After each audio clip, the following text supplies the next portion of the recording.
ذکر حق کے نور سے روشن ہے اس کی صبح و شام، اس کے ہر گوشے میں گونجے حق تعالیٰ کا کلام۔ یہ ادارہ مجلس تعلیم القرآن جس کا نام۔ اعوذ باللہ من الشیطان الرجیم، بسم اللہ الرحمن الرحیم۔ الحج اشہر معلومات،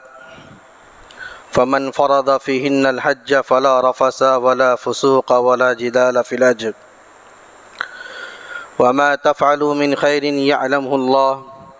وتزودوا فإن خیر الزاد التقوی واتقون یا اولی الالباب۔ اللہ پاک نے جس آیت کریمہ کی تلاوت کی توفیق عطا فرمائی، سورہ بقرہ کے 9ویں رکوع کی پہلی آیت کریمہ ہے، اس کا کچھ ہماری زبان میں اس طرح سے ترجمانی ہو سکتی ہے کہ حج اس کے چند مشہور معلوم متعین مہینے ہیں، بس اس کے اندر میں حج فرض کیا گیا ہے،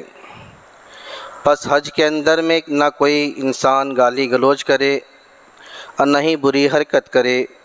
اور حج میں نہ کسی قسم کی لڑائی اور جھگڑے کی باتیں۔ اور اے لوگو، جو تم کچھ کیا کرتے ہو نیکی کے کام میں سے، اللہ کی ذات اس کو جانتی ہے، اور تم لوگ اپنے آخرت کے لیے توشہ تیار کرو، اور آخرت کا توشہ سب سے بہترین تقوی ہے۔ اور اے لوگو، میری ذات سے ڈرتے رہو اے اہل عقل، اہل دانش۔ اللہ رب العزت نے اس آیت کریمہ میں جس چیز کو بیان کیا ہے، آپ جانتے بھی ہیں کہ وہ حج کے متعلق ہے، اور ہم اور آپ اس بات کو بخوبی جانتے ہیں کہ قرآن مقدس کا نزول اور شریعت اسلامی یہ جناب محمد رسول اللہ صلی اللہ علیہ وسلم پہ عطا کی گئی ہے۔ اللہ رب العزت نے اپنے فضل و کرم سے جب حج کے جیسی عبادت، اس کے دن اور اس کے ایام، اس کے مہینے متعین فرما دیے، تو حج جس امت کو دیا گیا اور جس ذریعے دیا گیا، کیا اس نبی کی رسالت اور ختم نبوت کو اللہ کی ذات متعین نہیں کرے گی؟ یہ سب ممکن ہی نہیں ہے۔ اللہ رب العزت نے اس چیز کو بھی مقرر کیا ہے کہ نماز پڑھنے کے اوقات کیا ہیں۔ اللہ نے یہ بھی مقرر کر دیا کہ قربانی کے اندر میں قربانی کے ایام کیا ہیں۔ تو اللہ رب العزت اس چیز کو کیسے تشنا چھوڑ سکتے تھے کہ آخری نبی کون ہوگا، اللہ اس کو مقرر نہ کریں؟ یہ ممکن ہی نہیں ہے، اس لیے کہ یہ چیز اتفاقی ہے، تمام امت کا اس پہ اجماع ہے کہ اللہ رب العزت نے جہاں سے انسانیت کی ابتدا فرمائی، آغاز کیا، وہی اس دنیا کے پہلے انسان اور پہلے نبی حضرت آدم علیہ السلام ہیں۔ جس طرح سے اللہ رب العزت کی وحدانیت میں کوئی شرکت ممکن نہیں، کسی بھی طرح کی اگر ہم شرکت کرتے ہیں تو وہ ادارہ اسلام سے خارج اور عمل شرک کہلاتا ہے۔ اسی طریقے سے جناب محمد عربی صلی اللہ علیہ وسلم کی ذات اقدس، جو آپ کی صفت ختم نبوت ہے، اس کے اندر میں بھی کسی طرح کی شرکت ممکن نہیں ہے، اور اس میں شرکت کا شک و شبہ کرنا یا اس کے دروازے کو کھولنا، یہ بھی دائرہ اسلام سے باہر اور کفر و شرک ہے۔ نبی اکرم صلی اللہ علیہ وسلم نے خود اپنا تعارف تو کیا ہی کیا، تقریباً 100 آیت کریمہ ایسی ہیں جن آیت کریمہ میں نبی اکرم صلی اللہ علیہ وسلم کی ختم نبوت کو اشارتاً، صراحتاً، کنایتاً بیان کیا گیا ہے۔ قرآن کریم کی ایک آیت کریمہ ہے، ما کان محمد ابا احد من رجالکم ولیکن رسول اللہ وخاتم النبیین وکان اللہ بکل شیء علیما، یہ آیت کریمہ تو کھلم کھلا وضاحت کے ساتھ، صراحت کے ساتھ آقا نامدار محمد عربی صلی اللہ علیہ وسلم کی رسالت اور ختم نبوت پہ دلالت کرتی ہیں۔ اتنی واضح آیات مبارکہ ہونے کے باوجود اگر کوئی شخص اللہ کے نبی علیہ السلام کی ختم نبوت کا انکار کرے، چہ جائے کہ اللہ کے نبی کو رسول مانے، نبی مانے، لیکن اس کے باوجود وہ شخص دائرہ اسلام سے باہر ہے۔ اس لیے کہ جس طرح سے اللہ کی ذات کو وحدانیت کے ساتھ ماننا ایمان کے لیے لازم و ضروری ہے، اسی طریقے سے جناب محمد عربی صلی اللہ علیہ وسلم کو رسالت کے ساتھ ساتھ ختم نبوت کے عقیدے کے ساتھ ماننا بھی لازم و ضروری ہے۔ صرف رسول مان لینے سے آپ مومن نہیں کہلائیں گے، بلکہ رسول ماننے کے ساتھ ساتھ آپ کو اللہ کے نبی صلی اللہ علیہ وسلم کو خاتم النبیین ماننا بھی لازم اور ضروری ہے۔ میرے آقا جناب محمد الرسول اللہ صلی اللہ علیہ وسلم نے ارشاد فرمایا، بخاری شریف کی حدیث روایت ہے، ان الرسالۃ والنبوۃ قد انقطعت فلا رسول ولا نبی بعدی، کہ رسالت اور نبوت کی دونوں چیزیں میری بعثت کے ساتھ میں اللہ نے مکمل فرما دی۔ اب اس کا سلسلہ ہمیشہ کے لیے منقطع ہو گیا، نہ میرے بعد نہ کسی رسالت اور نہ کسی نبوت کی گنجائش ہے، اور جو کوئی بھی اگر اس کے بارے میں دعویٰ کرتا ہے، پیارے نبی نے فرمایا کہ وہ شخص کذاب ہے۔ بخاری شریف کی خود ایک روایت ہے، نبی اکرم صلی اللہ علیہ وسلم نے ارشاد فرمایا، ما بعث نبی الا انذر قومہ الاعور الکذاب۔ اس دنیا میں اللہ نے جتنے بھی لوگوں کو، جتنی بھی مقدس شخصیات کو اللہ نے نبی اور رسول بنا کے بھیجا ہے، ہر نبی نے اپنی امت کو آنے والے فتنوں سے آگاہ کیا ہے۔ میرے آقا جناب محمد عربی صلی اللہ علیہ وسلم نے بھی انہی فتنوں کے بارے میں بے شمار روایات بیان کی ہیں، اور ان روایتوں کو محدثین نے اپنی کتابوں میں جگہ دی ہے۔ کسی نے کتاب الفتن کے نام سے، کسی نے ابواب الفتن کے نام سے، کسی نے کتاب الملاحم کے نام سے بیان کیا ہے۔ اور میرے آقا نے فرمایا کہ قرب قیامت تمہارے اوپر اس طرح سے فتنے آئیں گے، نئے فتنے اتنی تیزی سے پیدا ہوں گے کہ جیسا کہ بارش ہوتی ہے، بارش کا سلسلہ جیسے منقطع نہیں ہوتا، اسی طریقے سے کہتے ہیں ایک کے بعد ایک کے بعد نیا فتنہ دن بدن پیدا ہوتا رہے گا۔ انہی فتنوں میں سے ایک عظیم فتنہ جو آج کے دور میں بس سر ابھار رہا ہے، جس کے بارے میں مفسر قرآن حضرت مولانا محمد مصطفیٰ صاحب نے تذکرہ بھی کیا، اشارہ بھی کیا کہ فتنہ شکیلیت جسے کہا جاتا ہے، یہ کیا ہے، اور ہم اس فتنے کا انکار کیوں کرتے ہیں، اور ہم اس کی باتوں کی تکذیب کیوں کرتے ہیں، اور ہم اس شخص کو خود اور اس کے ماننے والے کو اسلام کے دائرے سے باہر مانتے ہیں، اور ہمارا یہ عقیدہ ہے کہ اس طرح سے جو شخص بھی اس طرح کے عقائد کا یہ خیال رکھتا ہے، عقیدہ رکھتا ہے، وہ شخص دائرہ اسلام سے باہر ہے، گویا کہ مرتد ہو گیا، اس کا اسلام سے کوئی واسطہ نہیں ہے۔ یہ شخص در حقیقت صوبہ بہار، ضلع دربھنگا کے گاؤں عثمان پور کا رہنے والا ہے۔ یہ شخص اپنا نام خود اپنی کتاب میں لکھتا ہے کہ میرا نام محمد شکیل، میرے والد کا نام محمد حنیف، اور میں حسب نسب کے خاندانی اعتبار سے خان ہوں۔ اس کے باوجود اس شخص نے آگے چل کے، میں اس کی پوری ہسٹری بیان نہیں کرتا، اس نے کچھ دن تک کچھ اسکول اور کالج میں تعلیم حاصل کی، اور اس میں بھی کوئی مکمل گریجویشن اس نے حاصل نہیں کیا، اور ملازمت کی تلاش میں، کاروباری معیشت کی تلاش میں اس نے ہندوستان کی راجدھانی اس نے دلی کا رخ کیا۔ دلی کے اندر میں اس نے اپنے لیے ملازمت تلاش کی، کچھ جگہیں ملازمت ملی، لیکن چونکہ دل میں اور دماغ میں فتنہ تھا تو اس نے اسی زمانے سے اپنے فتنے کو اس نے شروع کیا۔ ہر جگہ پہ اس کو ناکامی حالت لگی، کہیں اس نے ہارڈ ویئر کی دکان میں کام کیا، کچھ دن تک اس نے ایک ہوٹل میں کام کیا، کچھ دن تک اس نے کسی کے ہاں بیگ کی دکان میں لیبر کا کام کیا، اور وہاں ماحول بناتا رہا۔ اس طرح سے کرتے کرتے یہ پہلے ذاکر نگر میں رہا، وہاں پہ لوگوں کو اس کے فتنے کے بارے میں پتہ چلا تو لوگوں نے اس کو وہاں سے بھگایا۔ پھر اس نے نبی کریم کو ٹھکانہ بنایا، پھر نبی کریم میں اس کے فتنے کا پتہ چلا تو اس کو وہاں سے نکال کے بھگایا گیا۔ تو پھر اس نے لکشمی نگر کے اندر میں دلی میں ایک محلہ ہے وہاں پہ اپنی رہائش گاہ بنائی، وہاں سے لوگوں نے نکالا تو آخرکار وہ بھاگ کر ہمارے مہاراشٹر میں جو اورنگ آباد کا علاقہ ہے وہاں پہ آ کے اس نے کیا کیا اپنا مرکزی سینٹر بنایا ہے۔ جیسا کہ مولانا نے کہا تھا کہ تعجب اس بات پہ زیادہ ہے کہ اس کے ماننے والے کو اللہ رب العزت نے عقل نہیں دی ہے کیا؟ اتنا نالائق شخص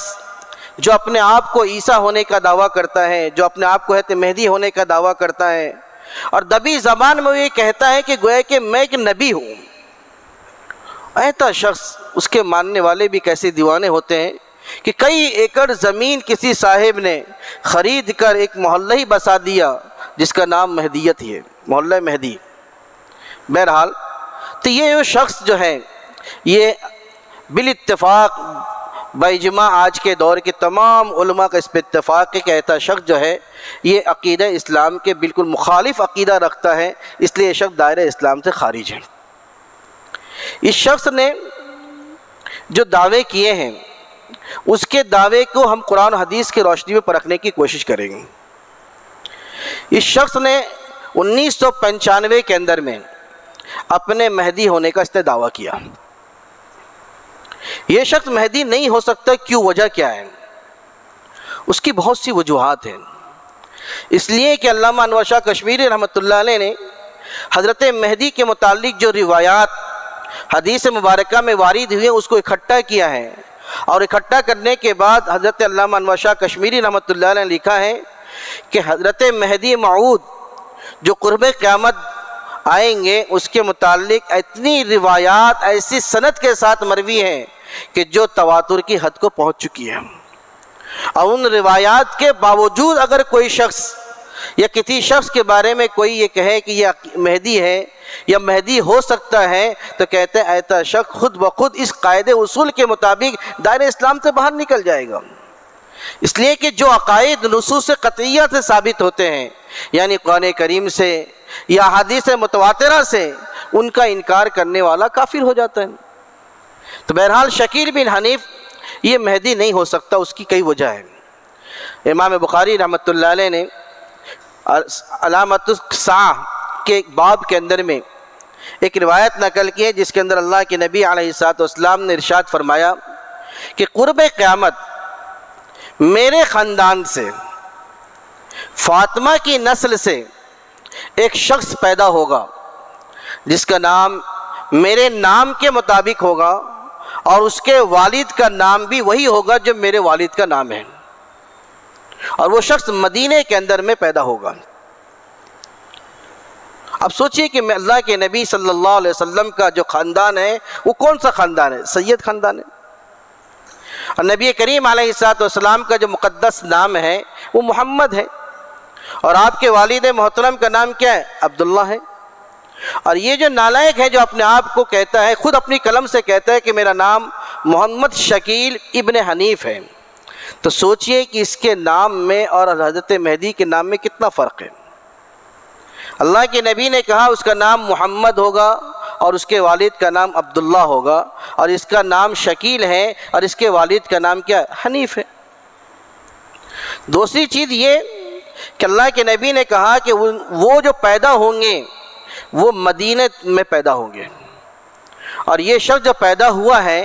یہ قریے میں، گاؤں میں، کھیڑے میں جس کا نام عثمان پور ہے، ہندوستان کا ہے، اس لیے مدینہ سے مراد یہ کوئی شہر مراد نہیں لے سکتے۔ یہ اپنی شاطرانہ انداز سے یہ بھی تعویل کرتا ہے کہ حدیث میں جو لفظ مدینہ آیا ہے اس سے مراد مدینۃ الطیبہ مراد نہیں بلکہ مدینہ سے مراد ایک عام شہر ہے، اور وہ کہتا ہے کہ میں جس ضلع میں پیدا ہوا ہوں وہ بھی ایک شہر ہے، دربھنگہ ایک شہر ہے۔ تو آپ کو معلوم ہونا چاہیے کہ مسند احمد کی ایک روایت ہے جس میں اللہ کے نبی علیہ الصلوۃ والسلام نے ارشاد فرمایا کہ فی مدینتی، زیر کے ساتھ نہیں بلکہ یائے متکلم کے ساتھ میں، اور جس کا صاف واضح مطلب ترجمہ یہ ہوتا ہے کہ میرے شہر میں، اور میرا شہر جناب رسول اللہ کا جو ہے وہ مدینہ طیبہ ہے اور کسی ملک کا کوئی اور شہر نہیں۔ تیسرے اعتبار سے بھی یہ جو شخص ہے شکیل بن حنیف یہ حضرت مہدی نہیں ہو سکتے۔ دوسری چیز یہ بھی کہ جیسے کہ میں نے بتایا کہ حدیث میں اللہ کے نبی نے خود فرمایا کہ وہ فاطمہ کے خاندان سے ہوں گے، وہ حسب اور نسب یعنی ددیالی طور سے بھی اور نلیالی اعتبار سے بھی سید گھرانے سے ہوں گے۔ ان کا ددیالی رشتہ حضرت حسن سے ہوگا اور نلیالی رشتہ حضرت حسین سے ہوگا، یعنی دونوں طرف سے سید ہوں گے۔ اور یہ شخص شکیل بن حنیف خود اپنے بارے میں کہتا ہے کہ میں نسب کے اعتبار سے خان ہوں۔ تو بتائیے کہ خان شخص جو ہے وہ حدیث کا مصداق کیسے بن سکتا ہے کہ جس کے بارے میں میرے آقا نے فرمایا کہ جو مہدی آئیں گے ان کا نسب کیا ہوگا؟ سید ہوگا۔ اسی طریقے سے حضرت مہدی کے بارے میں روایات میں آتا ہے کہ حضرت مہدی جب اس دنیا میں تشریف لائیں گے، جب پیدا ہوں گے تو ان کے پیدائش کے 40 سال تک دنیا میں نہ تو وہ اپنے مہدی ہونے کا دعویٰ کریں گے اور نہ ہی ان کو کوئی پہچانے گا کہ یہ مہدی ہے، بلکہ 40 سال کے زمانے تک وہ مدینہ طیبہ ہی میں رہیں گے اور وہیں پر اپنے طہارت، اپنی پاکیزگی، اپنے صحیح عقائد سے لوگوں کے درمیان میں مشہور ہوں گے۔ لیکن وہ مشہور جو ہوں گے محمد ابن عبداللہ کے نام سے ہوں گے، کوئی مہدی کے نام تو ان کو نہیں جانتا ہوگا۔ جب ان کو یہ محسوس ہوگا کہ لوگ مجھے ماننے والے زیادہ ہو رہے ہیں، کہ ایسا نہ ہو کہ لوگ مجھے زبردستی پکڑ کے مدینے کا کوئی بڑا شخص یا مجھے یہاں کا کچھ بنا دے، تو اس ڈر سے اپنے آپ کو چھپانے کے لیے مکۃ المکرمہ چلے جائیں گے۔ اور میرے آقا جناب محمد عربی صلی اللہ علیہ وسلم نے فرمایا حارباً الی مکہ، کہ مدینہ طیبہ میں پیدا ہوں گے، وہاں پہ رہیں گے، بود و باش اختیار کریں گے، لیکن ایک مدت کے بعد میں اپنے آپ کو بچانے اور چھپانے کے لیے وہ مقصد سے کہاں چلے جائیں گے؟ مکۃ المکرمہ چلے جائیں گے۔ روایت میں آتا ہے کہ 40 سال کی عمر میں حضرت مہدی جو ہیں گے وہ طواف کر رہے ہوں گے، مطاف میں ہوں گے، حجر اسود اور مقام ابراہیم کے درمیان میں جب وہ ہوں گے تو اچانک اسی وقت اسی جگہ پہ بہت سے مختلف علاقے اور مختلف ملکوں کے صلحاء، عابدین، ابدال قسم کے لوگ ان کے علامات سے پہچانیں گے کہ یار یہ شخص کوئی بہت بڑا ولی ہے، تو ان کے ہاتھوں سے پر بیعت کرنے کی خوشامدیں کریں گے۔ کیا آپ ہی مہدی ہیں؟ آپ میں مہدی ہونے کی علامات پائی جا رہی ہے، آپ کے ہاتھوں پہ ہم بیعت کرتے ہیں۔ حضرت مہدی جو واقعتاً اس وقت مہدی ہیں ہوں گے، جن کا نام محمد ابن عبداللہ ہے، وہ منع کر دیں گے بھائی میں مہدی نہیں ہوں، میں تو محمد ابن عبداللہ ہوں۔ لوگ پھر بھی خوشامد کریں گے نہیں آپ ہی مہدی ہیں۔ وہ بار بار اصرار کریں گے میں مہدی نہیں، میں محمد ابن عبداللہ ہوں۔ جب لوگ بار بار کہیں گے، وہ بار بار منع کریں گے، تو ان میں سے علماء کی جماعت ان سے کہے گی کہ اگر آپ نے ہمیں اپنے ہاتھوں پہ بیعت نہیں کیا تو ہم کل قیامت میں اللہ سے آپ کے بارے میں گواہی دیں گے کہ آپ مہدی ہونے کے باوجود ہم نے آپ کے ہاتھوں پہ بیعت کرنا چاہا اور آپ نے ہم کو اپنے ہاتھوں پہ بیعت نہیں ہونے دیا۔ یہ گفتگو چل رہی ہوگی کہ روایت میں آتا ہے کہ غیب سے ایک آواز آئے گی ھذا مہد اللہ الموعود۔ وہ آواز کا مفہوم یہ ہوگا کہ یہ وہ شخص ہے جس کے بارے میں جناب محمد عربی صلی اللہ علیہ وسلم نے بشارت بتائی ہے، علامات بتائی ہیں، اور یہی مہدی ہیں۔ تب جب یہ آواز گونجے گی پورے حرم میں، پورے مطاف میں، تو سارے لوگ پھر متوجہ ہوں گے، افرے کے بعد دیگرے کے بعد دیگرے، تمام کے تمام لوگ حضرت مہدی کے ہاتھوں پہ کیا کریں گے؟ بیعت کریں گے۔ اس طرح سے حضرت مہدی کا ظہور ہوگا، حالانکہ ان کی پیدائش 40 سال پہلے ہو چکی ہوگی۔ جب ان کے ہاتھوں پہ بیعت ہوں گے تو اس وقت جو ہوگا پورے عرب کا ایک ماحول بہت عجیب و غریب ہوگا کہ وہاں کے ایک بادشاہ کا انتقال ہو چکا ہوگا، حدیثوں کا مفہوم بتا رہا ہوں میں، اور اس بادشاہ کے 3 لڑکے ہوں گے، اور تینوں کی تینوں لڑکے اپنے ولی بننے کے لیے یعنی حاکم بننے کے لیے آپس میں لڑائی جھگڑے کریں گے۔ وہ کہے گا میں بنوں گا، وہ کہے گا میں، وہ کہے گا میں۔ اسی جھگڑے کو دبانے کے مقصد سے حضرت مہدی ان وارثینوں کے پاس جائیں گے، بادشاہ کے لڑکوں کے پاس جائیں گے کہ تم لوگ بادشاہت کے سلسلے میں کیوں لڑائی کر رہے ہو؟ وہ تینوں کی تینوں مل کر حضرت مہدی کے خلاف لڑنا شروع کر دیں گے۔ اللہ رب العزت حضرت مہدی کی مدد فرمائیں گے، اور حضرت مہدی سب سے پہلے چھوٹی سی جنگ یعنی مجادلہ جو کہہ سکتے ہیں آپ انہی بادشاہ کی اولاد سے کریں گے، اور پھر ان بادشاہ کے اولادوں کو شکست دیں گے۔ اس کے بعد جب وہ شکست دے دیں گے تو بالاتفاق عرب کے لوگ آپ کو اپنا حاکم بنا لیں گے۔ اس طرح سے اللہ کے نبی کی وہ بشارت، وہ علامت بھی صادق آئی کہ اللہ کے نبی نے کہا کہ قیامت اس وقت تک آ نہیں سکتی جب تک کہ پورے عرب کا حاکم میرے خاندان کا ایک فرد نہ بن جائے۔ اور اس وقت جو اللہ کے نبی علیہ السلام کی بشارت کے مطابق حضرت مہدی جن کا نام محمد ابن عبداللہ ہے، جو آپ کے خاندان سے ہوں گے، وہ اس وقت کیا بن جائیں گے؟ بادشاہ بنیں گے۔ اور یہ جو ہے پڑا ہوا ہے ایک ایسی جگہ پہ جو گھر کے باہر بھی نہیں نکلتا ہے، اور یہ اپنے آپ کو مہدی ہونے کا دعویٰ کرتا ہے۔ تو اس کے دعوے میں اور حضرت مہدی کے بارے میں جو روایات آئی ہیں، کہیں زمین آسمان کا فرق ہے، زمین آسمان کا فرق ہے۔ یہ شخص جو ہے یہ بھی دعویٰ کرتا ہے کہ میں مہدی ہونے کے ساتھ ساتھ میں عیسیٰ بھی ہوں، اور اپنے آپ کو کہتا ہے کہ میں عیسیٰ ابن مریم ہوں باقاعدہ۔ سوچنے کی بات ہے کہ ایک ہی شخص دو کیسے ہو سکتا ہے؟ بخاری شریف کی ایک روایت ہے، اس کو ابو داؤد نے بھی نقل کیا ہے کہ اللہ کے نبی صلی اللہ علیہ وسلم نے ارشاد فرمایا کہ وہ امت کبھی گمراہ نہیں ہو سکتی کہ جس کے اول میں ہوں یعنی جناب محمد رسول اللہ کی ذات، اور جس کے آخر میں حضرت عیسیٰ ہوں گے، اور جس کے درمیان میں حضرت مہدی ہوں گے۔ اللہ کے نبی نے فرمایا کہ وہ امت کبھی گمراہ نہیں ہوگی کہ جس کے شروع زمانے میں یعنی محمد رسول اللہ کی ذات، اور آخری زمانے میں حضرت عیسیٰ علیہ السلام، اور جس کے بیچ میں حضرت مہدی ہوں گے۔ بتائیے، اس حدیث کو میں نے ڈبل اس لیے بتایا کہ کم پڑھا لکھا انسان بھی سوچے گا غور سے تو اس کے ذہن میں آئے گا کہ حضرت عیسیٰ کی ذات الگ ہے اور حضرت مہدی کی ذات کے الگ ہے۔ لیکن یہ شخص کہتا ہے کہ میں خود ہی کیا ہوں؟ عیسیٰ بھی ہوں، اور خود ہی کیا ہوں؟ حضرت مہدی بھی ہوں۔ سوچنا چاہیے کہ حضرت عیسیٰ یہ کون ہے؟ عیسیٰ علیہ السلام کے بارے میں جہاں تک میں سمجھتا ہوں کہ کم و بیش مسلمانوں کا بچہ جانتا ہوگا کہ یہ حضرت عیسیٰ جو ہے بنی اسرائیل کے ایک نبی گزرے ہیں، اور جن کی نبوت کا زمانہ نبی کریم علیہ السلام سے پہلے کا ہے، اور جن کی پیدائش دنیا تاریخ کے ایک عجیب و غریب خدائی کرماتی قدرت سے ہوئی ہے، بغیر باپ کے ہوئی ہے۔ حضرت عیسیٰ علیہ السلام کی پیدائش میں کسی مرد کا کسی باپ کا دخل نہیں ہے۔ اللہ رب العزت نے اپنے قدرت سے حضرت جبرائیل کو کہا تھا کہ تم جا کے پھونک مارنا، اس پھونک کے نتیجے میں حضرت مریم کیا ہو جائے گی؟ حاملہ ہو جائے گی۔ اس طور پر حضرت عیسیٰ علیہ السلام کے کوئی والد نہیں ہے، اسی لیے آپ کو تو عیسیٰ ابن مریم کہا جاتا ہے۔ قرآن کریم میں بے شمار انبیاء کا تذکرہ گزرا اور ہے،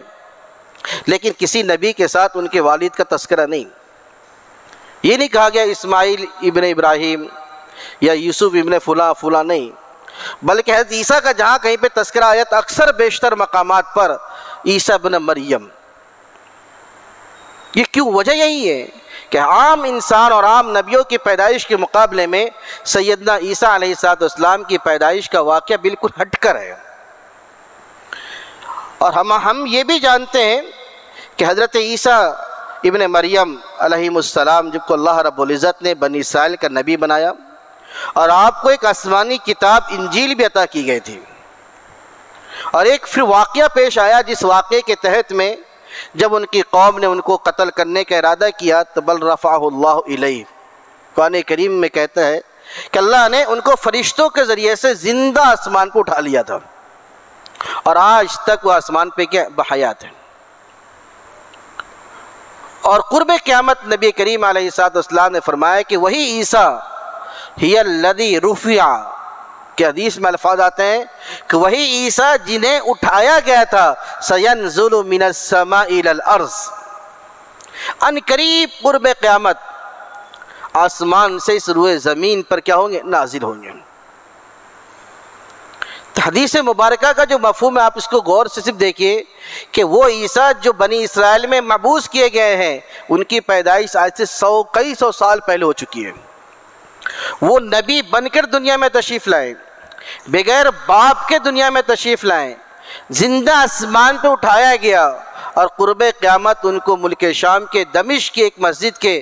دائیں مینارے پر، جس کا رنگ بھی سفید ہوگا، اس پر حضرت سیدنا عیسیٰ علیہ السلام فرشتوں کے ساتھ میں کیا ہوں گے؟ نزول فرمائیں گے۔ اس طرح کے موٹے موٹے الفاظ ہیں جو کم فہم انسان بھی غور کرنے سے سمجھ سکتا ہے کہ جو علامات اللہ کے نبی صلی اللہ علیہ وسلم نے حضرت عیسیٰ کی متعلق بیان فرمائی ہے، وہ شکیل ابن حنیف میں کہیں سے کہیں تک نہیں پائی جاتی۔ کیوں؟ اس لیے کہ حضرت عیسیٰ بغیر باپ کے ہیں، اور یہ شکیل بن حنیف جو اپنے آپ کو مسیح ہونے کا دعویٰ کرتا ہے، اس کا باپ موجود ہے، خود کہتا ہے میرا باپ کیوں ہے؟ حنیف ہے۔ دوسری بات یہ بھی ہے کہ حضرت عیسیٰ ابن مریم کے بارے میں جو روایات میں آیا ہے، حضرت عیسیٰ کے بارے میں آیا کہ اللہ نے ان کو زندہ آسمان کو اٹھا لیا تھا، اور اس شخص کو اٹھانے کا کوئی سوال ہی پیدا نہیں ہوتا۔ اس کی ولادت ہوئی ہے، پیدائش ہوئی ہے، خود کہتا ہے کہ میں تو عثمان پور گاؤں میں پیدا ہوا ہوں، اور اللہ کے نبی صلی اللہ علیہ وسلم نے فرماتے ہیں کہ سینزل، حضرت عیسیٰ پیدا نہیں ہوں گے اس لیے کہ پیدا ہو چکے ہیں، بلکہ وہ آسمان سے اتریں گے۔ نزول میں اور ولود میں یعنی پیدا ہونے میں زمین آسمان کا فرق ہے، بہت بس فرق ہے۔ اس لیے حضرت عیسیٰ علیہ السلام کی جو شخصیت ہے اس نالائق کی شکل میں تو ظاہر نہیں ہو سکتی ہے۔ اور یہ کہتا ہے کہ میں خود شکیل بن حنیف کہتا ہے کہ میں عیسیٰ ہوں، اس کا مطلب یہ ہے کہ دبی زبان میں کہتا ہے کہ میری پیدائش نبی کریم علیہ السلام سے پہلے ہو چکی ہے، اب میں نبی بن کر آ چکا ہوں بنی اسرائیل میں،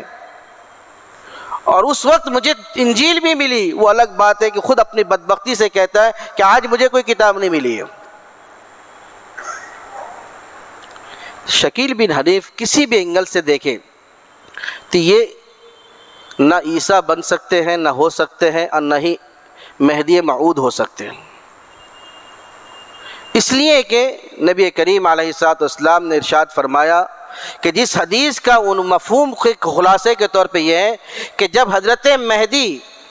کے بارے میں لوگوں کو پتہ چلے گا، اور جب عرب کے لوگ ان کے ہاتھوں پر بادشاہت سپرد کر دیں گے اور لوگوں کے بیعت کا سلسلہ شروع ہو جائے گا، تو وہ سب سے پہلے ملک فارس سے جنگ کریں گے،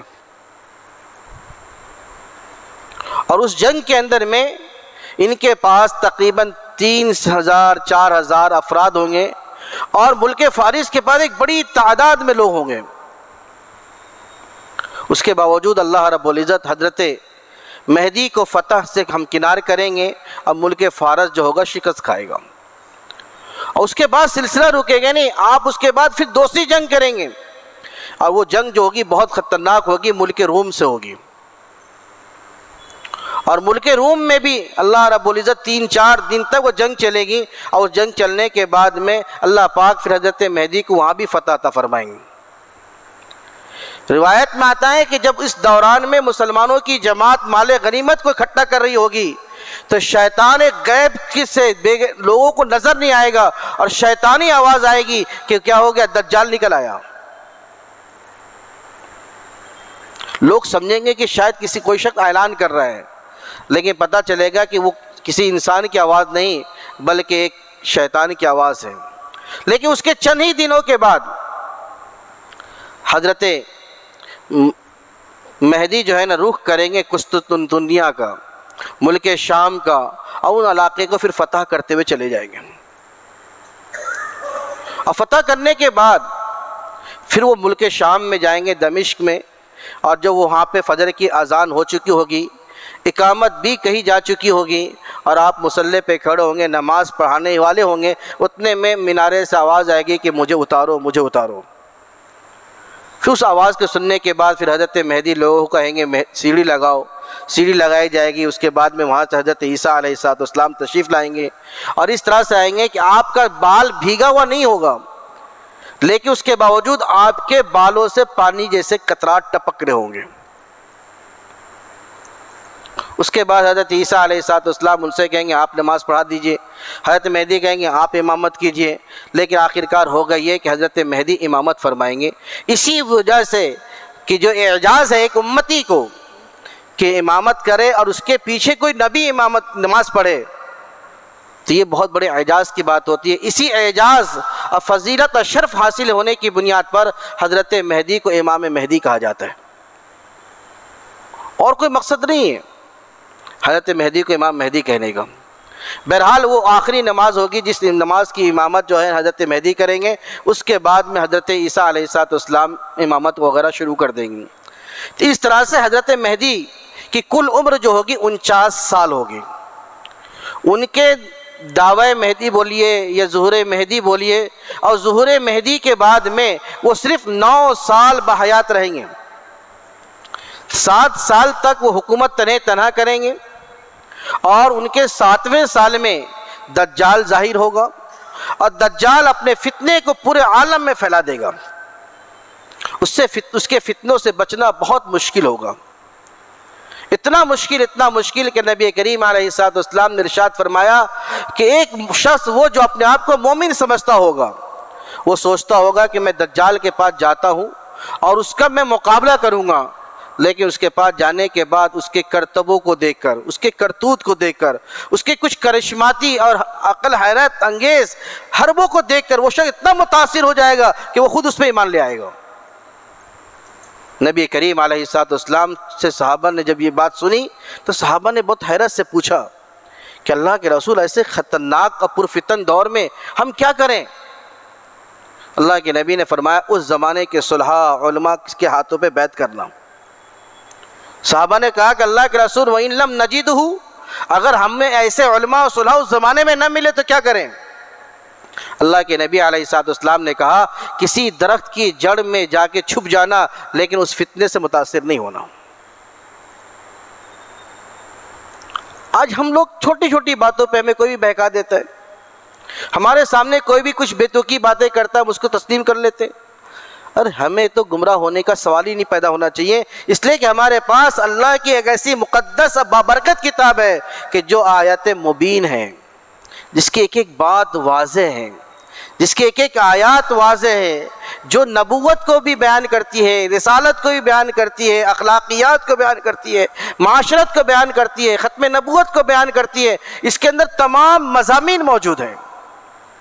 کسی شاعر نے کہا جمیع العلوم فی القرآن لیکن تقاصرت افہام الرجال، دنیا کے تمام علوم و فنون قرآن کریم میں پائے جاتے ہیں، لیکن انسانوں کی عقل اس کو سمجھنے سے قاصر ہے۔ حضرت مہدی بہرحال 7 سال جب ان کو بادشاہت کو سنبھالے ہوئے ہو جائیں گے تو اسی 7 سال کے زمانے میں دجال آئے گا، اور دجال کے فتنے کو ختم کرنے کے لیے سیدنا عیسیٰ علیہ السلام آسمان سے نازل ہوں گے۔ جیسا کہ میں نے بتایا مختصراً کہ دمشق کی ایک جامع مسجد ہے جس کے مینارے مشرقی سائڈ میں جب مینارہ ہوگا اور اس مینارے کا کلر بھی وائٹ ہوگا، اس مینارے کے اوپر میں وہ نازل ہوں گے۔ اس کنڈیشن حلیے کے ساتھ نازل ہوں گے کہ حضرت عیسیٰ علیہ السلام کے جسم پر اس وقت میں 2 ہلکی زرد رنگ کی چادریں ہوں گی، ہلکی زرد رنگ کی چادریں ہوں گی، اور آپ فرشتوں کے کندھوں پہ ہاتھ رکھ کے کیا اتریں گے، اور آپ کے بال مبارک سے پانی کے قطرے ٹپک رہے ہوں گے، حالانکہ بال گیلا ہوا نہیں ہوگا۔ اس کے بعد دنیا میں تشریف لائیں گے۔ لانے کے بعد حضرت عیسیٰ علیہ السلام جو ہے نا، اپنے اعتبار سے جو اسلامی حکومت جو قرآن حدیث میں آتی ہے اس کا نفاذ شروع کریں گے۔ سب سے پہلے حضرت عیسیٰ علیہ السلام جس کام کو انجام دیں گے وہ یہ ہے کہ آپ کے دنیا میں تشریف لانے کے ساتھ ہی گویا کہ یہودیت اور نصرانیت کا خاتمہ ہونا شروع ہو جائے گا، کلی طور پہ ختم ہو جائیں گے۔ روایت میں آتا ہے کہ اللہ رب العزت حضرت عیسیٰ علیہ السلام کو اس خوبی سے نوازیں گے کہ جہاں تک ان کی نظر پہنچتی ہے وہاں تک ان کی ناک سے نکلنے والی سانس پہنچے گی، ہوا پہنچے گی، اور وہ سانس اور ہوا مشرکین اس کے لیے یہودیوں کے لیے ایک قاتل بنے گی کہ جس یہودی کو وہ ہوا ٹچ ہو جائے گی وہ یہودی آٹومیٹک وہیں مرتے چلے جائے گا۔ اس طرح بڑی تیزی کے ساتھ میں دنیا سے یہودیت ختم ہوگی، اور جو کوئی بچے گا بھی وہ اسلام قبول کر لے گا، اور اگر وہ پناہ لینے کے لیے کسی جگہ چھپے گا بھی، حدیث میں آتا ہے کہ وہ جگہ وہ شے خود کہے گا اے مسلمان میرے پیچھے نالائق چھپا ہوا ہے تو اسے قتل کر دے۔ دنیا میں حدیث میں آتا ہے کہ صرف ایک درخت ہوگا جس کو آج کے ہمارے زبان میں برکت کا درخت کہتے ہیں، صرف وہ درخت ایسا ہوگا جو یہودیت کو پناہ دے گا، یعنی اگر اس کے پیچھے وہ لوگ چھپیں گے تو وہ نہیں بتائے گا، اس کے علاوہ کسی بھی چیز کے پیچھے میں، حتیٰ کہ پتھر کے پیچھے میں اگر کوئی یہودی چھپے گا تو پتھر بھی بولے گا کہ میرے پیچھے یہودی چھپا ہوا ہے۔ اور آج کی تاریخ سے پتہ چلتا ہے کہ اسرائیل وغیرہ کے علاقے میں اسی برکت کے درخت کی بہت زیادہ کھیتی کی جا رہی ہے، جگہ جگہ پہ اس درخت کو لگایا جا رہا ہے، اس لیے کہ ان کو معلوم ہے کہ جب محمد عربی نے ایک بات فرما دی ہے تو ایسا ہو کے رہے گا، اور ہمیں کوئی پناہ دینے والی کوئی چیز نہیں ملے گی، سوا اگر کوئی پناہ دے گی تو وہ چیز کیا ہوگی؟ برکت کی درخت ہوگی۔ بہرحال حضرت عیسیٰ علیہ السلام جب دنیا میں تشریف لائیں گے تو لانے کے بعد حضرت عیسیٰ علیہ السلام یہودیت کو گویا کہ نیست و نابود کر دیں گے۔ جب یہودیت ختم ہو جائے گی تو حضرت عیسیٰ علیہ السلام جو ہے نا سب سے پہلا جو حکم نافذ کریں گے، اس روئے زمین سے خنزیر کی جو حلت تھی اس کو ختم کر دیں گے، اس کے حرمت کا حکم نافذ کر دیں گے، اور خنزیر کی نسلوں کو ختم کرنے کے لیے حضرت عیسیٰ علیہ السلام کو خنزیر کو قتل کرنے کا حکم نافذ کر دیں گے۔ حدیثوں میں آتا ہے کہ حضرت عیسیٰ خنزیر کو قتل کریں گے، اس کو بھی لے کے وہ اعتراض کرتا ہے کہ ایک نبی کی ذات ایک ناپاک شے کو قتل کیوں کرے گی؟ تو اس کا جواب علماء نے محدثین نے لکھا ہے کہ اصل میں حضرت عیسیٰ خود اپنے ہاتھوں سے قتل نہیں کریں گے، بلکہ حضرت عیسیٰ چونکہ حاکم ہوں گے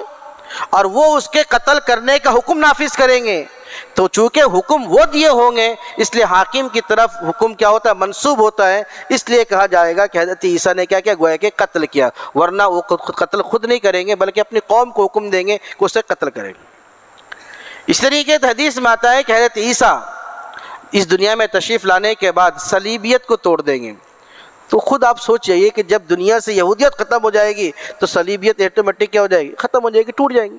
اگر کہیں ان کے عبادت خانوں میں صلیب بنا ہوگا تو حضرت عیسیٰ علیہ السلام اس کو توڑوا دیں گے، اس لیے کہ یہودیت ہی نہیں رہیں گی، اور پورے روئے زمین کے اوپر میں اسلام ہی اسلام، ایمان ہی ایمان ہوگا، کوئی اور مذہب نہیں ہوگا۔ جب کوئی اور مذہب نہیں ہے تو پھر جزیہ اور ٹیکس کا بھی سوال پیدا نہیں ہوتا، اس لیے کہ جزیہ لیا ہی جاتا ہے اس وقت کہ جب اسلامی حکومت ہو اور اس حکومت میں کوئی کسی اور مذہب کا ماننے والا رہتا ہو اور وہ اس کو پھر اسلامی حکومت کو کوئی ٹیکس دیتا ہے، اسی ٹیکس کو جزیہ کہا جاتا ہے۔ چونکہ حضرت عیسیٰ علیہ السلام کے زمانے میں کوئی مذہب رہے گا ہی نہیں، اس اعتبار سے حضرت عیسیٰ علیہ السلام جو ہے نا اس کو ختم کر دیں گے، یعنی جزیے کو بھی کیا کر دیں گے؟ ختم کر دیں گے۔ اور عیسیٰ علیہ السلام اس کے بعد میں پھر دجال کا پیچھا کرنے کے لیے نکلیں گے۔ اس وقت حضرت عیسیٰ علیہ السلام کے دست مبارک میں ایک نیزہ ہوگا، اس نیزے کو لے کے حضرت عیسیٰ علیہ السلام اس کے پیچھے دوڑیں گے۔ روایت میں آتا ہے کہ وہ بہت فاسٹ، بہت تیزی سے دوڑے گا، لیکن حضرت عیسیٰ علیہ السلام بھی بہت تیزی سے دوڑیں گے، اور حضرت عیسیٰ علیہ السلام جب اس کے قریب پہنچیں گے تو جب وہ شخص ادھر رخ کرے گا یعنی عیسیٰ کی طرف، تو کہتے ہیں کہ حضرت عیسیٰ علیہ السلام کی روشنی جب اس پہ پڑے گی تو وہ شخص نمک کی طرح پگھلنا شروع ہو جائے گا۔ اور یہ واقعہ جو پیش آئے گا وہ واقعہ بھی پیش آئے گا اسرائیل جو ملک ہے جس کو ہم اسرائیل بھی کہتے ہیں، اس ملک میں ایک جگہ ہے مقام لد، باقاعدہ آج کل انہوں نے ایک باب لد بھی بنا دیا ہے اور ایک ایئرپورٹ بھی بنا رہے ہیں وہاں پہ، تاکہ ان کے اعتبار سے، ان کے عقیدے کے اعتبار سے وہاں دجال اترے، پھر وہاں سے سمندری سفر شروع کرے تاکہ وہ بچ جائے۔ لیکن جب اللہ کا نظام ہے، اللہ کے نبی نے فرما دیا ہے، وہ تو ہو کے رہے گا۔ یہی فرق ہے ہمارے میں صحیح العقیدہ انسانوں میں اور شکیلیت میں، کہ شکیل جو کہتا ہے ان کی بکواس میں ایک چیز یہ بھی ہے کہ اللہ کے نبی علیہ السلام نے جو باتیں مہدی کے بارے میں یا حضرت عیسیٰ ابن مریم کے بارے میں یا قیامت کے اور علامات و نشانیوں کے بارے میں جو باتیں فرمائی ہیں، ان باتوں کا تعلق پیشن گوئیوں سے ہے، اور پیشن گوئیوں کا تعلق مستقبل کی باتوں سے ہوتا ہے، اور مستقبل کا علم یہ علم غیب سے تعلق رکھتا ہے، اور اللہ کے نبی کو علم غیب نہیں۔ جب اللہ کے نبی کو علم غیب نہیں تو اس کا مطلب یہ کہ جو اللہ کے نبی نے پیشن گوئیاں بیان کی ہے، ہو سکتا ہے کہ اس کے اندر میں صداقت بھی ہو اور عدم صداقت کا بھی امکان ہو۔ یعنی وہ یہ کہنا چاہتا ہے کہ اللہ کے نبی نے جو باتیں بیان کی ہیں وہ 100% ویسی ہو، ایسا نہیں ہے۔ اس لیے کہ وہ چیزیں غیب سے متعلق ہے، اور غیب اللہ کے نبی کو چونکہ معلوم نہیں ہے، اور جب انسان جب بغیر علم کے کوئی بات کرتا ہے تو اس میں غلطی ہونے کے امکانات ہوتے ہیں۔ ہم اس کو کہتے ہیں، علماء نے کہا ہے کہ ٹھیک ہے پیشن گوئیاں تو کوئی بھی صاحب بصیرت، صاحب فہم، صاحب علم کر سکتا ہے، لیکن دوسروں کے پیشن گوئیوں میں اور نبیوں کے پیشن گوئیوں میں زمین آسمان کا فرق ہوتا ہے۔ ایک انسان اپنے علم کے تجربے کی وجہ سے، ایک انسان اپنے تاریخ کے مطالعے کی روشنی میں ایک بات کہتا ہے کہ ایسا ہوگا، ٹھیک ہے امکان ہے کہ ہو بھی سکتا ہے، یہ بھی امکان ہے کہ نہیں ہو سکتا ہے، لیکن اگر کسی چیز کے متعلق کوئی نبی ہے، کوئی رسول، خاص طور سے میرے اور آپ کے رسول جناب محمد عربی صلی اللہ علیہ وسلم پیشن گوئیاں کہیں تو یہ ہمارا عقیدہ اور امت مسلمہ کا عقیدہ ہونا چاہیے کہ وہ چیز 100% ہو کے رہے گی۔ کیوں؟ وجہ ہے کہ وہ چیزیں ہم اس کو پیشن گوئیاں کہہ رہے ہیں، لیکن در حقیقت وہ بھی چیزیں وحی سے متعلق ہیں۔ اللہ کے نبی نے اپنی طرف سے اپنے تجربے سے کوئی باتیں نہیں کہی ہیں، بلکہ قرآن کریم خود کہتا ہے وَمَا يَنْطِقُ عَنِ الْهَوَىٰ إِنْ هُوَ إِلَّا وَحْيٌ يُوحَىٰ، کہ محمد عربی جو ہیں اپنے من سے کوئی بات نہیں کہتے، بلکہ وہ جو بات ارشاد فرماتے ہیں، چاہے اس کا تعلق احکامات سے ہو، چاہے اس کا تعلق مسائل سے ہو، چاہے اس کا تعلق پیشن گوئیاں سے ہو، تمام چیزوں کا دار و مدار کیا؟ وہی ہے، اور وہی کا مرکز اور وہی کا مبدأ ذات باری ہے۔ تو اللہ رب العزت کو تو علم ہے نا، جب اللہ کو علم ہے تو اللہ نے نبی کو بتایا اور نبی نے امت کو بتایا، تو اس میں جھوٹ کا امکان ہی نہیں۔ اس لیے اگر کوئی شخص یہ خیال کرتا ہے کہ اللہ کے نبی کی پیشن گوئیاں میں غلطی ہو سکتی ہے تو یہ بھی اس کے عقیدے کے کمزوری کی علامت ہے، اس کے منافق ہونے کی علامت ہے۔ دبے الفاظ میں اس شخص کو میں کہتا ہوں کہ وہ تجدید ایمان کریں، اس لیے کہ اس سے تو گویا کہ نعوذ باللہ وحی کے اوپر میں ضرب آئے گی، اور وحی پر ضرب لانا گویا کہ پورے اسلام کو منہدم کر دینا ہے۔ حضرت عیسیٰ جب دنیا میں تشریف لائیں گے تو دنیا کے اندر میں ان کے آنے سے پہلے حضرت مہدی اپنے 7 سال کے دور حکومت کے اندر میں جب پوری دنیا کے اندر میں ظلم، تشدد، ناانصافی، دھوکہ دھڑی، نہ معلوم کیسے کیسے خرافات پوری دنیا میں پھیلی ہوگی، اللہ کے نبی نے فرمایا کہ جو میرے خاندان سے آئے گا، جو فاطمہ کی نسل سے آئے گا، محمد جس کا نام ہوگا، جس کے والد کا نام عبداللہ ہوگا، وہ اپنے دور میں پوری دنیا میں جس طرح سے پہلے ظلم و تشدد پھیلا ہوا تھا، پوری دنیا کو عدل و انصاف سے بھر دیں گے، عدل و انصاف سے بھر دیں گے، اور صرف مختصر سے دور میں 7 سالہ دور میں وہ پورے عالم میں اسلام کے اندر میں اسلام کا بول بالا کر دیں گے، ہر طرف عدل و انصاف ہوگا۔ اب بتائیے کہ اس شخص نے تو اپنے مہدی ہونے کا دعویٰ سن 1995 میں کر دیا، اور آج 2023 چل رہا ہے، کتنے سال ہو گئے؟ 28 سال تقریباً ہو گئے۔ حدیث مبارکہ میں آتا ہے کہ وہ صرف 7 دعوے کے بعد، ظہور مہدی کے بعد وہ 9 سال زندہ رہیں گے، اور اس کو تو کتنے سال ہو گئے، کم وقت مرتا بھی نہیں۔ اللہ کے نبی علیہ السلام نے بے شمار موقع پر اپنی ختم نبوت کو بیان کیا، جیسا کہ میں نے شروع میں ایک حدیث پڑھی تھی، اللہ کے نبی علیہ السلام نے ارشاد فرمایا ان مثلی ومثل الانبیاء من قبلی کمثل رجل بنا بیتا فاحسنہ واجملہ الا موضع لبنۃ من زاویہ فجعل الناس يطوفون ويعجبون له ويقولون هلا وزيت هذه اللبنة فقال انا اللبنة وانا خاتم النبيين لا نبي بعدي رواه بخاری و مسلم۔ نبی اکرم صلی اللہ علیہ وسلم نے فرمایا کہ میری اور گزشتہ انبیاء کی مثال اس شخص کی طرح ہے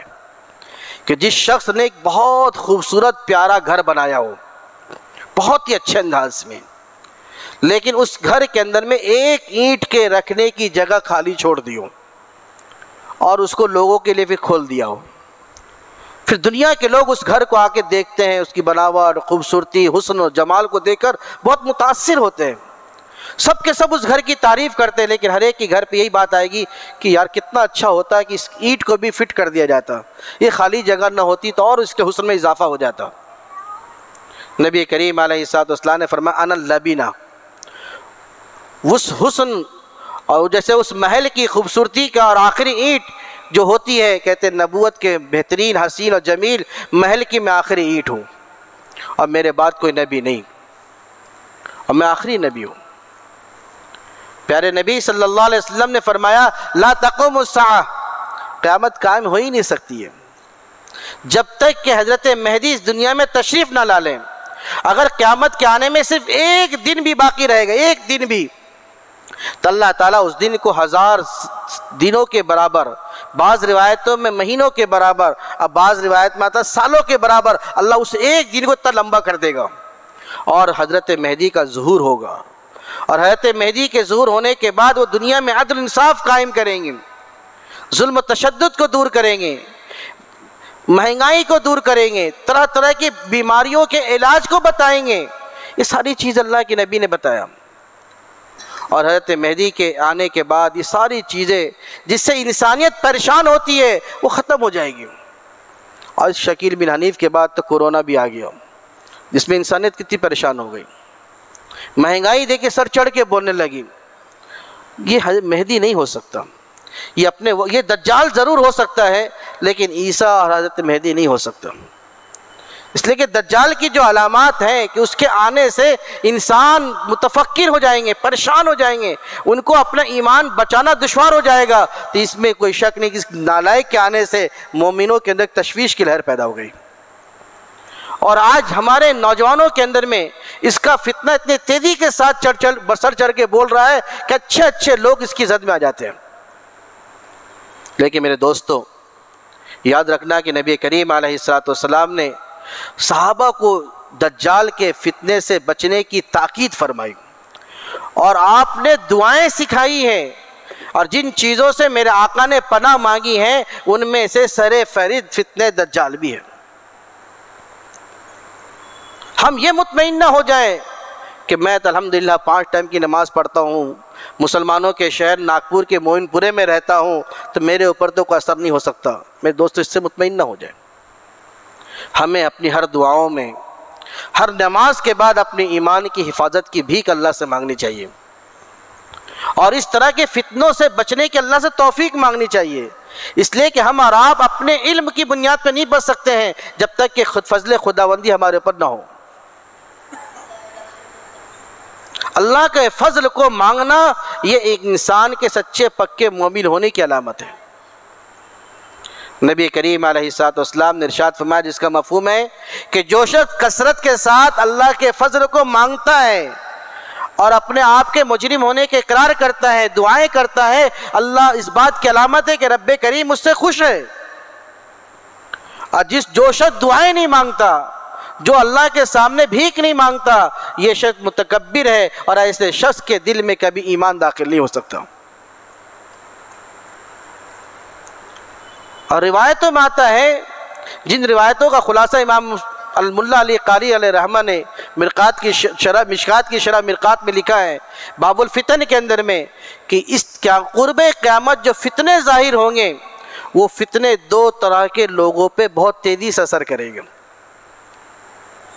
سب سے پہلے ان لوگوں پہ یہ اپنا اثر کرے گا کہ جو لوگ اللہ کی کتاب سے اور اہل اللہ سے، اہل علم سے اپنا رشتہ دور کرتے چلے جائیں گے، اور آج ہو یہی رہا ہے۔ ہم قرآن کریم سے بھی دور ہو رہے ہیں، صحیح علوم سے بھی دور ہو رہے ہیں، اور ہم علماء اکرام سے اپنے تعلقات کو قائم نہیں کر رہے ہیں، بلکہ حضرت شاہ ولی اللہ محدث دہلوی رحمۃ اللہ علیہ نے تو لکھا ہے حجت البالغہ میں کہ مجھے اس بات کا بہت ڈر ہے کہ جس دل میں علماء کی حقارت پیدا ہو گئی، اللہ نہ کرے اس کو موت کے وقت کلمہ نصیب نہیں ہو سکتا۔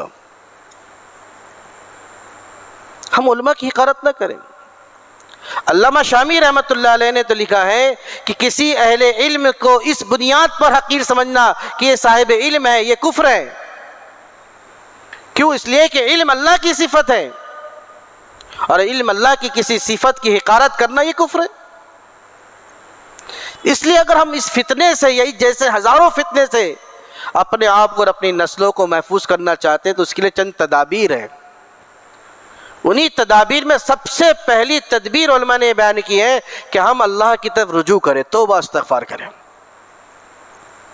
کثرت کے ساتھ توبہ کا اہتمام کریں۔ اور اس کے بعد دوسرے نمبر پہ یہ کہ کم سے کم ہم صبح و شام سورہ کہف کی پوری تلاوت کریں، زیادہ مناسب ہے۔ اور اگر ہم پوری سورۃ کہف نہیں پڑھ سکتے ہیں تو سورہ کہف کی ابتدائی 10 آیتیں اور آخر کی 10 آیتیں کریمہ اس کی تلاوت ضرور کریں۔ حدیث میں آتا ہے کہ انشاءاللہ اس کی برکت سے بھی اللہ پاک فتنے دجال سے اور جیسے بڑے بڑے فتنوں سے اللہ کیا کرے گا؟ ہماری حفاظت کرے گا۔ تیسری چیز کہ جس کے کرنے کی برکت ہے اللہ تعالیٰ انشاءاللہ ہمیں اس طرح کی فتنوں سے بچائے گا، وہ چیز ہے کہ ہم اپنا تعلق علماء سے قریب کریں، مضبوط کریں۔ اس لیے کہ علماء جو ہیں اس سراج الامہ کہلاتے ہیں، انبیاء کے وارثین ہیں، ان کے پاس نور نبوت کا ٹارچ ہے۔ وہ ان برائیوں کو، ان قباحتوں کو، ان فتنوں کو اپنی نظریں سے دیکھ سکتے ہیں جو نظریں ہماری کام نہیں کرتی ہیں، اور اس سے بچنے کی تدابیر بھی اللہ پاک ان کے دل و دماغ میں ڈال دیتے، القاء کر دیتا ہے۔ پھر ہم ان بتائے ہوئے طریقے کے مطابق عمل کریں گے تو انشاءاللہ ہمیں فتنہ نہیں اپنی زد میں لائے گا۔ آج کل ہم نے اللہ کی کتاب سے زیادہ یقین واٹس کی دنیا پہ کر لیا ہے، ہم نے علماء کی باتوں پر یقین کرنے کے بجائے فیس بک اور ٹویٹر کی دنیا پہ ہم نے یقین کرنا کیا کر دیا؟ شروع کر دیا۔ اور علامات قیامت میں سے یہ بھی علامت ہے کہ انسان عوام الناس کا اعتماد علماء پر اٹھ جائے گا، اور اپنے حاکم اپنے فیصل جو ہے جاہلوں کو بنا لیں گے، ایسے لوگوں کو بنائیں گے، حاکم اپنے فیصل جو ہے جاہلوں کو بنا لیں گے، ایسے لوگوں کو بنائیں گے کہ جن کی زبانیں بری ہوگی، جو بات بات میں جھگڑا کرتے ہوں گے، جو بات بات میں گلی گلوچ کرتے ہوں گے، وہ خود کیا بن جائیں گے؟ حاکم بن جائیں گے۔ نبی کریم علیہ الصلوۃ والسلام نے ارشاد فرمایا کہ حضرت عیسیٰ اور حضرت مسیح حضرت مہدی عام زمانے میں نہیں ظاہر ہوں گے، نہیں پیدا ہوں گے، بلکہ یہ ایسے دور میں آئیں گے کہ جس دور کے اندر میں ہر طرف قتل و غارت گری کا ماحول ہوگا، عریانیت کا ماحول ہوگا، فحاشی کا ماحول ہوگا، اور سچ بولنے والے کو جھوٹا سمجھا جا رہا ہوگا اور جھوٹ بولنے والے کو سچا سمجھا جا رہا ہوگا۔ امانت داروں کو لوگ خائن سمجھیں گے اور خیانت کرنے والے کو لوگ امانت دار سمجھیں گے۔ ظلم تشدد کرنے والے کو لوگ منصف مانیں گے اور منصاف کرنے والے کو لوگ بیوقوف کہیں گے۔ آپ ذرا غور کیجئے، وہ علامات قریب قریب ہمارے اس وقت میں پائی جا رہی ہیں۔ ہمیں بہت محتاط ہونے کی ضرورت ہے۔ ہمیں اپنی ضروریات زندگی سے علاوہ جتنا بھی ہمارا وقت بچتا ہے، ہم اللہ کے گھر مسجدوں سے، اللہ کی کتاب قرآن مقدس سے، انبیاء علیہ الصلوۃ والسلام کے وارثین علماء سے ہم اپنا ربط رکھیں اور ان کے پاس اپنے وقت کو لگائیں۔ آپ کے دل میں کسی طرح کا کوئی اشکال ہوتا ہے، کوئی اعتراض ہوتا ہے، چاہے خود آپ کے دل میں آوے یا کسی کے ذریعے سے آئے، تو آپ اپنے شہر، اپنے ناگپور کے یا جس کا جہاں تعلق ہو، جس سے بھی اہل علم ہے، آپ ان سے براہ راست رجوع کر کے ان چیزوں کو معلوم کریں۔ آپ کا معلوم نہ کرنا بھی یہ آپ کو گمراہی کی طرف آہستہ آہستہ پہنچا دیتا ہے۔ حضرت ابن عباس رضی اللہ تعالیٰ عنہ کی ایک روایت ہے جس کو امام بخاری نے کتاب العلم میں نقل کیا ہے کہ انسان صحیح علم سے 2 کارنوں سے محروم ہوتا ہے۔ 2 وجوہات کی بنا پر انسان صحیح علم سے محروم ہوتا ہے۔ اس میں سے ایک وجہ تو یہ ہے کہ انسان خامخواہ شرمائے کہ مجھے شرم آ رہی، کیسے پوچھوں گا، کیسے کروں گا، لوگ کیا کہیں گے، وہ کیا کہیں گے، وہ کیا کہیں گے۔ یہ سوچ انسان کو صحیح علم سے محروم کر دیتی ہے۔ اور دوسری چیز کبر، تکبر، کہ میرے کو تو سب آتا، میں سے کیوں پوچھوں گا۔ یہ جو انسان کے اندر ایک کبر ہے نا، یہ بھی انسان کو صحیح علم سے محروم کر دے گا۔ اور جب تک کسی انسان کے پاس صحیح علم نہیں ہوگا، قرآن کا ہو، حدیث کا ہو، اس کو حضرت عیسیٰ کے بارے میں کیا پتہ، اس کو حضرت مہدی کے بارے میں کیا پتہ، اور اسے یہ کیسے پتہ چلے گا کہ یہ شکیل بن حنیف یا جیسے اور بھی نالائق یہ اللہ کے نبی علیہ الصلوۃ والسلام کی ختم نبوت میں گویا کہ ڈاکہ زنی کر رہے ہیں۔ اور ہم ہر چیز برداشت کر سکتا ہے ایک مسلمان، لیکن میرے آقا کی ختم نبوت پہ آنچ آئے ہم اسے برداشت نہیں کر سکتے۔ اس لیے کہ ختم نبوت ہی ایک ایسا عقیدہ ہے کہ اسلام کی تاریخ میں اگر صحابہ کرام کی مقدس جماعتوں کی بیک وقت ایک جنگ میں اگر سب سے زیادہ شہادت ہوئی ہے تو وہ تحفظ ختم نبوت ہی کے متعلق ہوئی ہے۔ ایک جنگ میں 70 ایسے صحابہ ختم نبوت کے لیے انہوں نے اپنی جان کی شہادت پیش کی ہے کہ جو 70 کے 70 صحابہ قراء حفاظ صحابہ تھے۔ اس سے پہلے بے شمار جنگیں ہوئی، 10 12 15 20 25 50 صحابہ شہید ہوئے، لیکن ایک وقت میں اس طرح کے 70 سے زیادہ صحابہ اگر شہید ہوئے تو تحفظ ختم نبوت کا مسئلہ تھا۔ تحفظ ختم نبوت کے سلسلے میں اگر ہماری زندگی کا کچھ بھی لگ جائے، کچھ بھی، تو سمجھ جائیے کہ ہو سکتا ہے کہ آپ کی مغفرت کا انشاءاللہ وہی چیز ذریعہ بن جائے گی۔ اگر ہمیں کچھ بھی سمجھ میں نہیں آتا، کچھ بھی نہیں آتا ہے، تو دنیا جائے ایک طرف، لیکن ہم اپنے دل کو مطمئن رکھیں کہ جیسے میرے رب کی ذات تنے تنا ہے اپنی ذات میں، اپنی صفات میں، میرے نبی محمد عربی صلی اللہ علیہ وسلم بھی ختم نبوت میں تنے تنا ہے، ان کا کوئی کسی بھی اعتبار سے کوئی شریک نہیں ہے، نہ ذلی، نہ بروجی، نہ فلائی، نہ فلائی۔ قادیانی نے بھی بہت شوشے پیدا کیے تھے، اور یہ فتنہ شکیلیت جو شکیل بن حنیف ہے یہ قادیانی ہی کا چھوٹا بھائی ہے، جو اس نے تعویلات کی، تقریباً یہ تعویل وہ بھی وہی تعویل کرتا ہے، جن چیزوں کو اس نے ایشو بنایا انہی چیزوں کو یہ ایشو بناتا ہے۔ جس طرح سے وہ اپنے آپ کو مہدی کہتا تھا یہ بھی اپنے آپ کو مہدی کہتا ہے، جس طرح سے اس نے اپنے آپ کو مسیح ہونے کا دعویٰ کیا یہ بھی مسیح ہونے کا دعویٰ، بس اتنا سا فرق ہے کہ وہ قادیانی ایک قدم آگے بڑھ گیا، اس نے کہا میں مریم بھی ہوں، مجھے حیض بھی آتا ہے، لیکن شکیل بن حنیف نے ابھی تک آج کی تاریخ تک اپنے آپ کو مریم ہونے کا دعویٰ نہیں کیا۔ تو میرے بھائیوں، یہ جو چیز ہے، اس طرح کی جو فتنے پیدا ہوتے ہیں، ان سے بچنے کا ایک ہی راستہ ہے کہ قرآن کریم کو مضبوطی سے پکڑیں، قرآن کریم کی تلاوت کریں، اس کی صحیح تفاسیر جو علماء ربانیین لکھی ہیں اس کو پڑھیں، اس کو سمجھیں، وہ بھی کسی اہل علم کی نگرانی اور سرپرستی میں۔ خود سے ہی الیکٹرانک میڈیا پر، یوٹیوب پہ، واٹس ایپ پہ یا دیگر لنکوں کے ذریعے سے تفاسیر پڑھیں گے، سمجھیں گے تو کبھی کامیاب نہیں ہو سکتے ہیں۔ شیطان کہاں جا کے گرائے گا، وہاں سے اٹھنا بھی بڑا مشکل ہو جائے گا۔ اللہ تعالیٰ مجھے بھی اور آپ کو بھی سب کو ختم عقیدہ نبوت کے ساتھ اس دنیا سے اٹھائے اور ہماری زندگی ختم نبوت کے لیے قبول کر لیں۔ سبحان اللہ بحمدہ، سبحانک اللہم وبحمدک، نشہد ان لا الہ الا انت ونستغفرک ونتوب الیک۔ سبحان ربک رب العزت عما یصفون وسلام علی المرسلین والحمد للہ رب العالمین۔ درود شریف پڑھ لیں۔ اللہم صلی علی محمد وعلی آل محمد کما صلیت علی ابراہیم وعلی آل ابراہیم انک حمید مجید۔ اللہم بارک علی محمد وعلی آل محمد کما بارکت علی ابراہیم وعلی آل ابراہیم انک حمید مجید۔ ربنا آتنا فی الدنیا حسنہ وفی الآخرۃ حسنۃ وقنا عذاب النار۔ ربنا ادخلنا الجنۃ مع الابرار۔ ربنا اتمم لنا نورنا واغفر لنا انك على كل شيء قدير۔ اللهم اجرنا من النار، اللهم اجرنا من النار، اللهم احفظنا من فتنة الدجال، اللهم احفظنا من فتنة الدجال۔ یا الہ العالمین، ہمارے گناہوں کو معاف فرما، ہماری خطاؤں کو معاف فرما، ہماری لرزشوں کو معاف فرما۔ اے اللہ، جو گناہ ہم نے جان بوجھ کے کیے اسے بھی معاف فرما،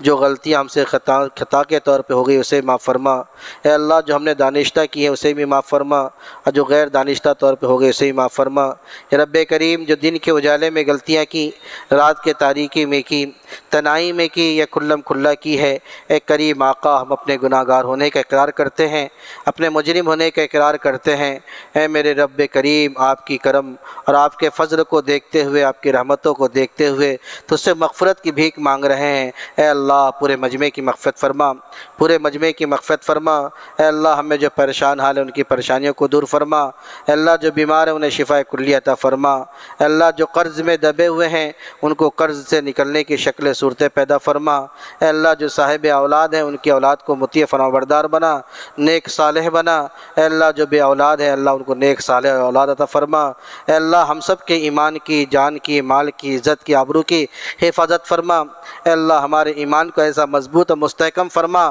کہ ہم اس دنیا سے جائیں تو ایمان کامل لے کر جائیں۔ اے اللہ ہمارے ایمان میں کسی طرح کی کوئی کمی نہ ہو، کوئی کمی نہ ہو۔ اے اللہ فتنوں سے ہماری حفاظت فرما۔ اے اللہ اس روئے زمین کو شکیل بن حنیف جیسے اور بھی فتنوں سے اے اللہ پاک فرما، پاک فرما۔ اے اللہ ان کے مقدر میں اگر ہدایت ہو، ہدایت سے مالا مال فرما، ورنہ تو اس زمین کو اس سے پاک فرما، اس زمین کو اس سے پاک فرما۔ اے اللہ تعالیٰ جو مانگا ہے وہ بھی عطا فرما، جو مانگنے سے رہ گیا آپ بہتر جانتے ہیں کہ ہم میں سے کس کی کیا جائز تمنا ہے۔ اے اللہ اپنے فضل و کرم سے قبول فرما۔ سبحان ربک رب العزت عما یصفون وسلام علی المرسلین والحمد للہ رب العالمین۔